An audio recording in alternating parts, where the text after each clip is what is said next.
देखिए, ये क्वेश्चन द्विघात समीकरण का है। बहुत ही आसान है, लेकिन जो नॉर्मल सिंप्लीफाई करेगा उसके लिए बहुत टफ हो जाएगा। आप गौर से पहले इस क्वेश्चन को देखिए। भले ही दो टर्म है, ये एगो टर्म हुआ, ये एगो टर्म हुआ, दो गो टर्म है, दो पद है, लेकिन इसके इस ब्रैकेट का हाल देखिए और इसके इस ब्रैकेट का हाल देखिए। आपको इसके हाल से ही पता चल जाएगा कि दोनों एक दूसरे का क्या है, उल्टा है। तो जब एक दूसरे का उल्टा है, इसका मतलब कहीं ना कहीं रिलेशन है दोनों में। तो आप इस x वाले जो चर राशि है, उस चर राशि को तत्काल कुछ देर के लिए कन्वर्ट कर दो y में, तो सिंप्लीफाई बहुत आसान हो जाएगा। मतलब मेरा कहना है कि इसको आप y मान लो। हम मान निकालेंगे x का, लेकिन मेरा काम थोड़ा बढ़ जाएगा जरूर, लेकिन सुविधाजनक तरीके से हम लोग काम कर लेंगे। अब वैसे सिंप्लीफाई करेंगे तो एलसीएम लीजिए, ये कट गया, वो ऊपर गया, होल स्क्वायर, तो बहुत लंबा माने जंगल भीड़ हो जाएगा। तो इसीलिए हम लोग पहले मान लेते हैं। इसको मानो या इसको मानो, किसी को मानो, हम इसी को मानते हैं। इसका उल्टा है तो उल्टा देंगे। तो 2x minus 1 by X plus 3 बराबर क्या मान लेते हैं, y। ज्यों ही इसको आप y माने तो देखिए इसका उल्टा है, तो y का उल्टा 1 बाई वाई हो जाएगा। तो इसीलिए लिख लेते हैं x प्लस 3 2x माइनस 1। तो इसका ज्यों ही उल्टा हुआ तो y के बट्टा में 1 होता है, तो इसका भी उल्टा होगा 1 बाई वाई। जब आप इसको y माने, तो ये इसका उल्टा है, तो y का उल्टा क्या होगा, 1 बाई वाई। अब चलिए इसका मान इसमें बिठाइए। चलिए क्या लिखा है, 2, फिर यहाँ पर क्या लिखा हुआ है, y। इसके बदला में y दे दिए, कहे आप माने हैं। फिर माइनस 3, इसके बदला में क्या लिखे हैं आप, 1 बाई वाई इक्वल टू 5। अब देखिए आपका क्वेश्चन एकदम आसान हो गया। 2y minus 3 by Y equal to 5। अब आप आराम से इसका एलसीएम ले लीजिए, तो क्या हो जाएगा, y। 2y square minus 3 equal to 5।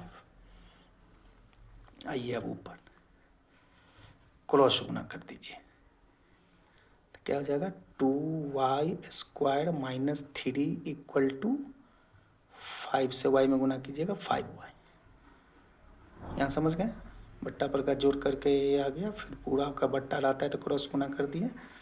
2y square plus 5 इधर जाएगा, माइनस 5y, अब माइनस 3 इक्वल टू 0। अब इसका गुणनखंड तोड़िए। फर्स्ट टर्म लास्ट टर्म को कुछ नहीं कीजिए, घटा के 5 लाना है। तो 6 एक में ले लीजिए, 6y में से एगो y जाएगा तो क्या होगा, 5y। एलसीएम कभी कॉमन ले लीजिए, 2y कॉमन लीजिएगा तो y माइनस 3, यहाँ से 1 कॉमन लीजिएगा तो y माइनस 3।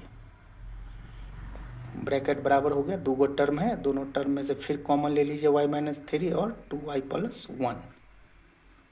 तो y माइनस 3 इक्वल टू 0 कीजिएगा और 2y प्लस 1 इक्वल टू भी 0 कीजिएगा, तो y इक्वल टू 3। इधर 2y प्लस 1 उधर जाएगा minus 1, y equal to minus 1 by 2।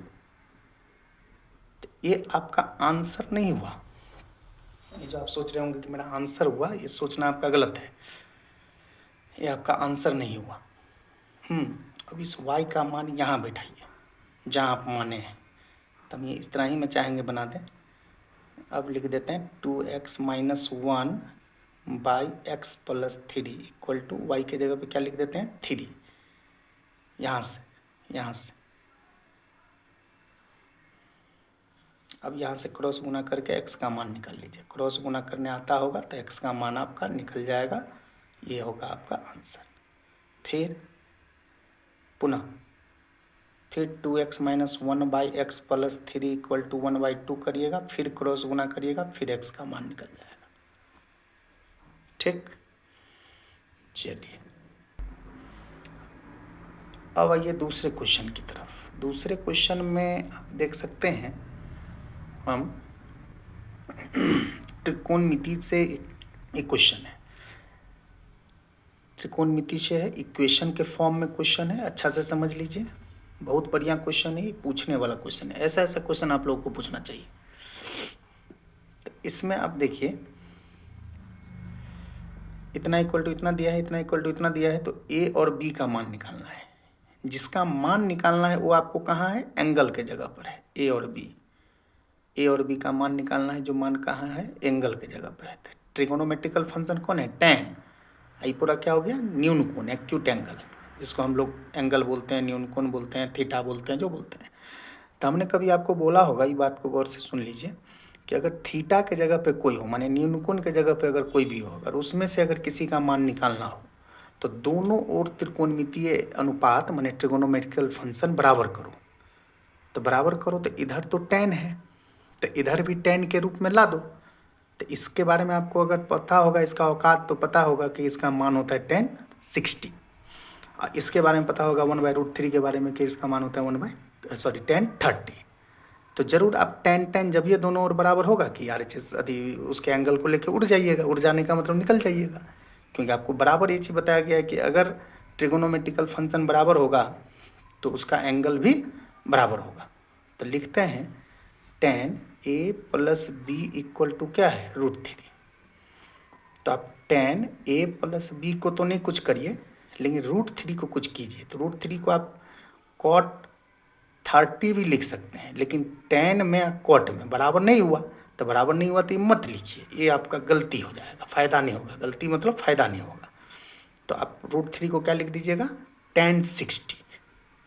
इससे क्या हो गया कि देखिए दोनों ओर का ट्रिगोनोमेट्रिकल फंक्शन, इधर भी tan है, इधर भी tan है, दोनों बराबर है। तो ये इसका एंगल रियल नंबर में है, इसका एंगल रियल नंबर में नहीं है, वेरिएबल में है। इसीलिए का चिन्ह दे दीजिएगा। ये tan कट गया ऐसा नहीं सोचिएगा, ये तो भूल से भी नहीं सोचिएगा। दोनों ओर बराबर है, इसलिए ए प्लस बी इसका एंगल 60 डिग्री, दोनों क्या हो जाएगा, बराबर। तो कहेगा सर tan कहाँ गया, हम कहेंगे tan वही तो बता रहे हैं कि दोनों ओर त्रिकोणमितीय अनुपात बराबर करना पड़ेगा। क्यों करना पड़ेगा, क्योंकि हमको थीटा के जगह पे किसी का मान निकालना है, उसको लेके अलग हो जाना है, इसीलिए ऐसा कर लेना है। सेम यही बात इसके बारे में भी कर लेना है। 1 - 1/√3 को क्या लिख देना है, tan 30 डिग्री। फिर इसीलिए का चिन्ह देना है, tan कट गया ऐसा मत सोचिएगा। फिर इसका एंगल कौन है, a माइनस बी, इसका एंगल कौन है, 30 डिग्री। ये बराबर कर लीजिए, हो गया। अब आप नॉर्मल सिंप्लीफाई जानते हैं, प्लस बी है माइनस बी है, बी बी कट गया, तो लिख दीजिएगा इक्वेशन फर्स्ट प्लस सेकेंड। तो a जोड़ b इक्वल टू 60 डिग्री है, इधर a minus B equal to 30 degree है, तो b से b कट गया। a क्या हो गया, 2 है, 60 30 क्या हो गया, 90। 2 से 90 को काट देंगे, कितना हो गया, 45। तो a बराबर हो गया 45 डिग्री आंसर। जब a 45 हो गया तो b क्या हो जाएगा, 15 डिग्री। यहाँ समझ गए, दोनों समीकरण बनने के बाद b भी कट गया। तो कट गया माने जोड़ने पर कट गया, तो a हो गया 2a, 60 30 90, 2 से 90 काट दिए, कितना हो गया, 45। तो b बराबर हो गया 15 डिग्री। अच्छा, a बराबर 45 डिग्री, b बराबर 15 डिग्री।